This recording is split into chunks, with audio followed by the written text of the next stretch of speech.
नाम।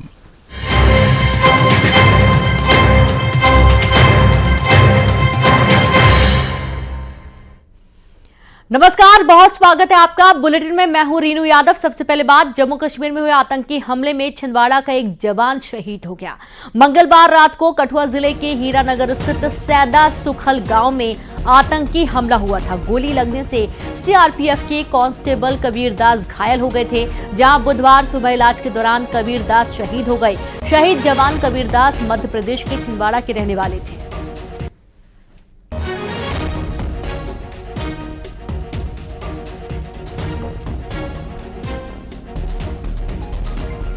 तो जम्मू कश्मीर में हुए आतंकी हमले में छिंदवाड़ा का एक जवान शहीद हो गया। मंगलवार रात को कठुआ जिले के हीरानगर स्थित सैदा सुखल गांव में आतंकी हमला हुआ था। गोली लगने से सीआरपीएफ के कांस्टेबल कबीर दास घायल हो गए थे, जहां बुधवार सुबह इलाज के दौरान कबीर दास शहीद हो गए। शहीद जवान कबीर दास मध्य प्रदेश के छिंदवाड़ा के रहने वाले बताए गए हैं। पूरे परिवार में गम का माहौल है और ये कुछ तस्वीरें आपको दिखा रहे हैं जिस वक्त ये फायरिंग की गई और कांस्टेबल कबीर दास इसमें शहीद हो गए। तो शहीद जवान कबीर दास मध्य प्रदेश के छिंदवाड़ा के रहने वाले बताए गए हैं। बड़ी खबर है जम्मू कश्मीर से। आतंकी हमले में छिंदवाड़ा का एक जवान भी शहीद हो गया। मंगलवार रात को कठुआ जिले के हीरानगर स्थित सैदा सुखल गांव में आतंकी हमला हुआ था। गोली लगने से सीआरपीएफ के कांस्टेबल कबीर दास घायल हो गए थे।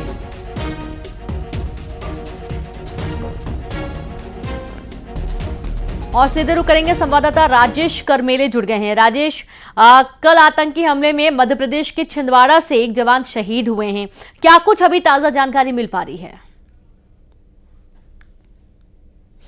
जी देखिए, कठुआ में जो घटनाक्रम हुआ है, जो शहीद हुए हैं कबीर उइके जी, उनके यहाँ पर अभी फिलहाल सुबह सुबह ये खबर पहुंची है और सुबह से मिलने वालों का वहाँ तांता लगा हुआ है। लोग आ रहे हैं, उनके परिवार वाले शोक संतप्त हैं, क्योंकि उनके पिता का देहावसान हो चुका था। उनकी माँ है, इसके अलावा उनकी 2 बहनें हैं, एक और भाई भी है उनके साथ में। अभी उनकी 2020 में शादी हुई थी, विवाह हुआ था, बच्चे नहीं है। तो इसको लेकर के काफी शोक का माहौल वहां पर बना हुआ है, रुदन चल रहा है, परिवार वाले शोकाकुल है। गांव के लोग वहां पहुंच रहे हैं। हमारी जो पुलिस अधिकारियों से बात हुई है, उनका कहना है कि अभी आधिकारिक तौर पर यह क्लियर नहीं हुआ है कि उनकी बॉडी कब आएगी, उनका शव कब आएगा। उसके बाद जब उनका पार्थिव शरीर आएगा तब वहां पर अंतिम संस्कार की प्रक्रिया शुरू की जाएगी। अभी पुलिस के स्थानीय अधिकारी भी उनके निवास पर पहुंचे हुए हैं। जी, कब तक शव पहुंचने की जानकारी है? किस तरीके की वहां पर तैयारियां हैं? क्या प्रशासन मौके पर मौजूद है? क्योंकि ये बहुत ही बड़ा घटनाक्रम है और जैसा कि आप बता रहे हैं कि पूरा परिवार है, पत्नी है, हालांकि बच्चे नहीं हैं, लेकिन कब तक ये शव पहुंचने की बात कही जा रही है? राजेश,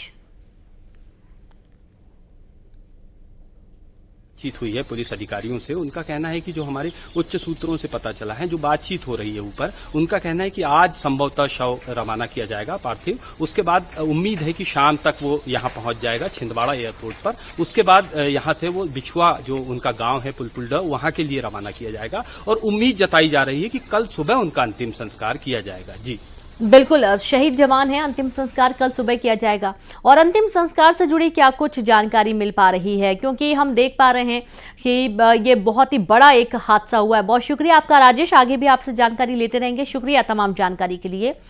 जम्मू कश्मीर में 3 दिन में 3 आतंकी हमलों ने प्रशासन की चिंता बढ़ा दी है। पहले रियासी में श्रद्धालुओं की बस पर हमला हुआ और उसके बाद कठुआ और डोडा में आतंकियों ने अपने नापाक मंसूबों को अंजाम देने की कोशिश की। जम्मू कश्मीर में अचानक एक्टिव हुई टेरर ब्रिगेड।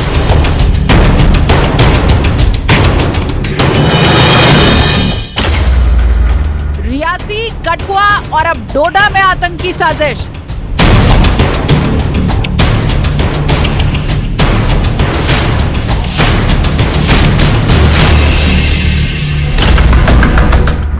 घंटे में 3 आतंकी हमलों से कांप उठी घाटी।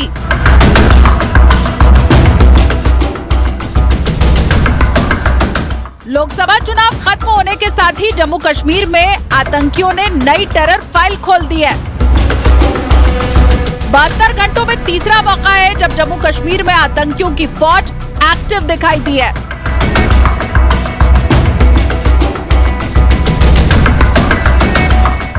सबसे पहले आपको दिखाते हैं कठुआ के हीरानगर सेक्टर से आई वो तस्वीरें जहां सुरक्षा बल और आतंकियों के बीच एनकाउंटर में एक आतंकी को मौत के घाट उतार दिया गया।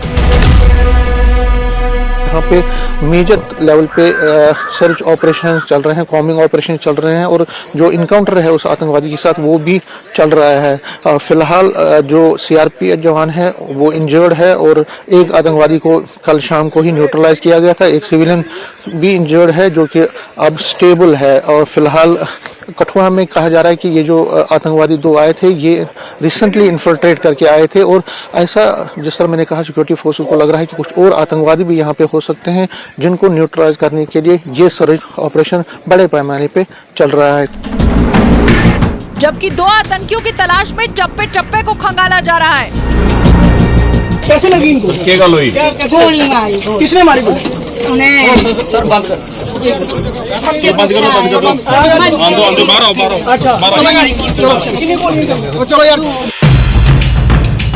जिस आतंकी को सुरक्षा बल ने ढेर किया उसके पास से भारी मात्रा में असलहा बरामद हुआ जो इस बात की ओर इशारा कर रहा है कि आतंकी किसी बड़ी वारदात को अंजाम देने की फिराक में थे।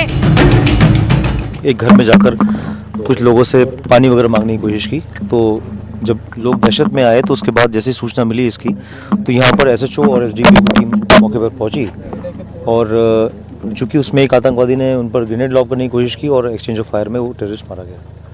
तो एक टेररिस्ट मारा गया है और जो दूसरा आतंकवादी है वो इस इलाके में छिपे होने की उसकी खबर है और अभी सर्च ऑपरेशन जारी है। अनकन्फर्म्ड रूमर्स इस इलाके में काफ़ी चल रही है कि काफ़ी लोग आहत हुए हैं। 3 उसमें जो सिविलियंस हैं उनकी मृत्यु भी हुई है और बहुत सारे लोग इंजर्ड हैं, लेकिन इसमें सिर्फ एक सिविलियन की इंजरी की हमें सूचना मिली है और उन सिविलियन को हमने सेफली इवैक्यूएट कर लिया है। उधर जम्मू कश्मीर के डोडा में भी भारतीय सेना के ऑपरेटिंग बेस को टारगेट किया गया। इस हमले में सेना के जवानों के घायल होने की खबर है। यही वजह है कि इलाके में आतंकियों की तलाश के लिए बड़ा सर्च ऑपरेशन चलाया जा रहा है। खुफिया एजेंसियों के मुताबिक पाकिस्तान की शय पर जम्मू कश्मीर में विधानसभा चुनावों की तैयारियों को निशाना बनाने की नीयत से ये आतंकी हमले किए गए। इन हमलों को लेकर पीओके में 3 महीने पहले साजिश रची गई। खुफिया एजेंसियों का मानना है कि आने वाले दिनों में इसी पैटर्न पर आतंकी हमलों को अंजाम दिया जा सकता है। जानकारी के मुताबिक आतंकी अमरनाथ यात्रा को निशाना बना सकते हैं, खासतौर पर जम्मू के रूट को आतंकी टारगेट कर सकते हैं। खबर तो ये भी है कि बीते 3 दिनों में बियासी, कठुआ और डोडा में हुए इन आतंकी हमलों में एक ही आतंकी संगठन का नाम सामने आया है। यानी आने वाले दिन जम्मू कश्मीर के लिए और चुनौती भरे हो सकते हैं। यही वजह है कि सुरक्षा बल पूरी मुस्तैदी के साथ आतंकी साजिशों को बेनकाब करने में जुटे हैं।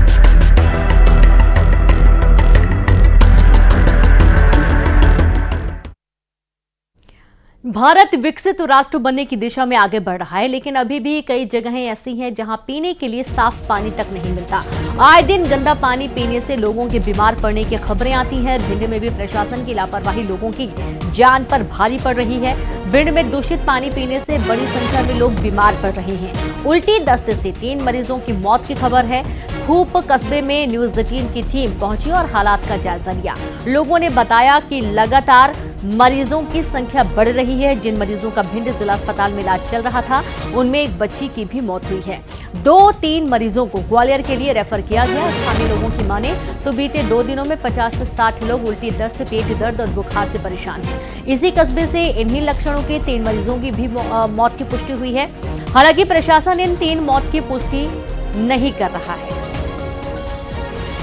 इस वक्त हम मौजूद हैं भिंड जिले के फूप कस्बे में, जहां एक सबसे गंभीर समस्या सामने निकल कर आ रही है। जो पानी है, हमारे पीछे पुराना कुआं भी है, ये नल है, पाताली हेडपंप है और कहीं ना कहीं यहाँ के लोग का गंभीर आरोप है कि पीने के पानी पीने से लोग अब बीमार हो रहे हैं। दादा, क्या समस्या आ रही है आपके कस्बे में? जहाँ में पानी में ही कोई गड़बड़ी है। अच्छा, हाँ। क्या दिक्कत आ रही है यहाँ के लोगों को?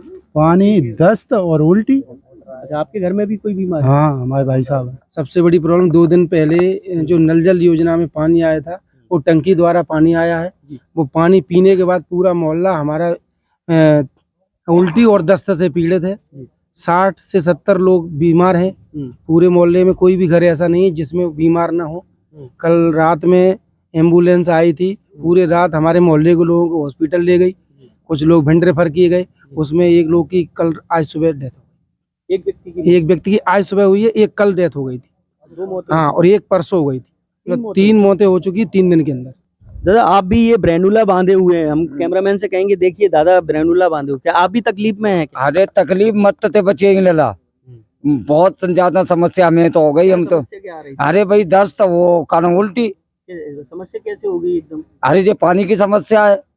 भाई क्या समस्या है इस कस्बे में, क्या दिक्कत आ रही है? समस्या तो मतलब जितना हम लोग सोच पा रहे हैं या जितना हमें लग रहा है वो सबसे ज़्यादा जो लग रहा है वो पानी को लेके ही लग रहा है। क्योंकि अगर कोई वायरल भी होता या ऐसा कुछ होता तो ऑल ऑफ सडन इतने लोग एक साथ चपेट में नहीं आते। अरे प्रशासन की टीम आई थी यहाँ? प्रशासन की टीम में अगर देखा जाए तो डॉक्टर आए थे, फोन कर रहे हैं।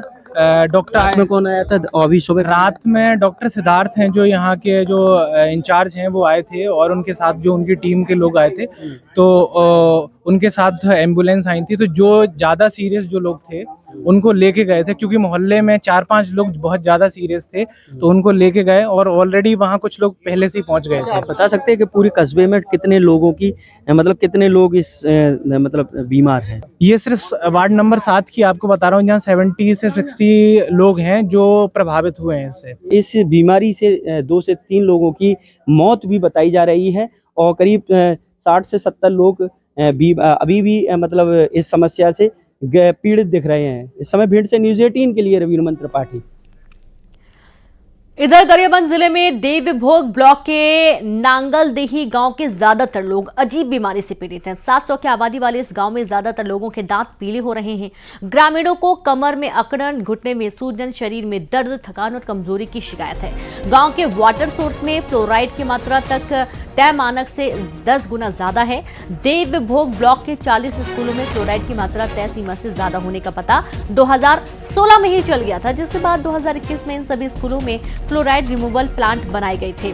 लेकिन 7 करोड़ रुपए खर्च कर लगाए गए ये प्लांट 6 महीने में बंद हो गए, जिसके बाद ग्रामीण एक बार फिर फ्लोराइड युक्त पानी पीकर बीमार होने को मजबूर है, जिसकी वजह से यहाँ के लड़के लड़कियों की शादी ब्याह में भी समस्या आ रही है।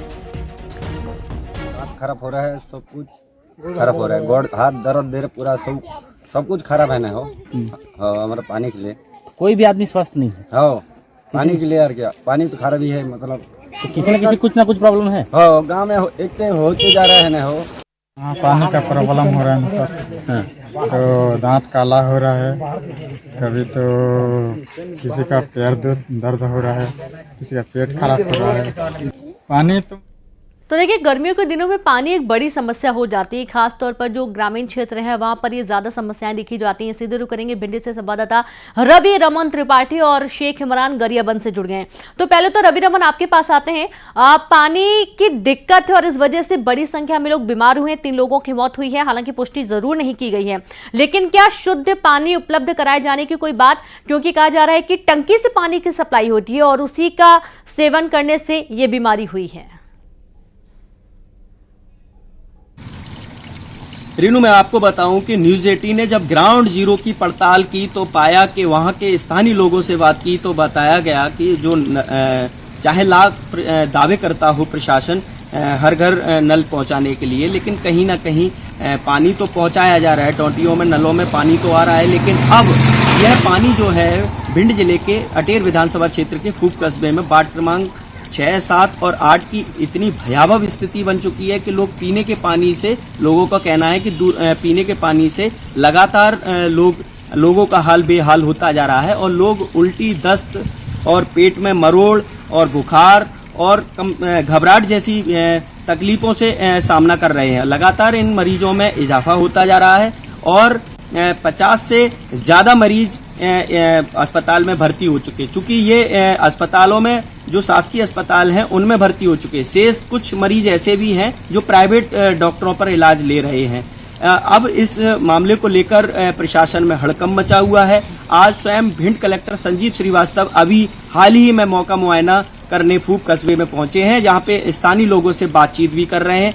कि आखिरकार वजह क्या है। और पीएचई विभाग के द्वारा जो सैंपल लिया गया है उसमें भी ये बात अभी कुछ ही देर में सामने आने वाली है कि आखिरकार ये पानी पीने से ये इतनी बड़ी भयावह स्थिति पैदा हुई है। चूंकि इस समय गर्मी का मौसम चल रहा है। अब खास बात तो ये है कि लोग पानी पी पी कर अपनी दिन काट रहे थे, लेकिन अब भूख कस्बे की स्थिति ये बन चुकी है रेनू कि लोग पानी पीने से अब लोग डरने लगे हैं, क्योंकि यहाँ स्थिति ये हो रही है कि तो लोग डरेंगे। सीधे रुक करेंगे शेख इमरान का। शेख इमरान, आज की समस्या नहीं है, 2016 से ये समस्या चली आ रही है और आज तक इसका समाधान नहीं हो पा रहा है। लोगों के दांत पीले पड़ गए, शादी नहीं हो पा रही है इस गांव में लोगों की। जी बिल्कुल रेणु, जो देवभोग ब्लॉक के नानलदेही गांव है, यहाँ 7 साल पहले ही 40 गांव में के पानी में फ्लोराइड की मात्रा की पुष्टि हो गई थी, जो सामान्य तौर पर 14 ppm है और सामान्य अगर देखा जाए तो मानव शरीर के लिए 1.5 ppm मानक ये सही पाया गया है। लेकिन जो नालंदा गांव है वहाँ जो ग्रामीण है उनके दांत पीले पड़ जा रहे हैं, शरीर कमजोर हो जा रहे हैं, हड्डी में ज्यादा परेशानी बढ़ जा रहा है और करीब यहाँ 700 की आबादी वाले इस गाँव में इनकी जो संख्या है 300 से करीब पहुंच गया है बीमारियों का। लेकिन अधिकारी कोई शुद्ध लेने को तैयार नहीं है। यहाँ जो फ्लोराइड जब पुष्टि हुआ तब इस गांव में 700 करोड़ की लागत से फ्लोराइड रिमूवल प्लांट यहाँ पर लगाया गया, जो आज के दिन में बंद है और किसी भी तरह से ग्रामीणों को इसकी सुविधा नहीं मिल पा रहा है। मजबूरन ग्रामीण जो है फ्लोराइड युक्त पानी पीने को मजबूर है। हालात तो ये स्थिति हो गई है कि यहाँ के युवक युवतियों की शादी नहीं हो पा रहा है। जब वो लड़का लड़की देखने जाते हैं तो फ्लोराइड के कारण उनके दांत पीले पड़ जाते हैं, बाल पक गए हैं, तो उनके रिश्ता भी टूट जा रहे हैं।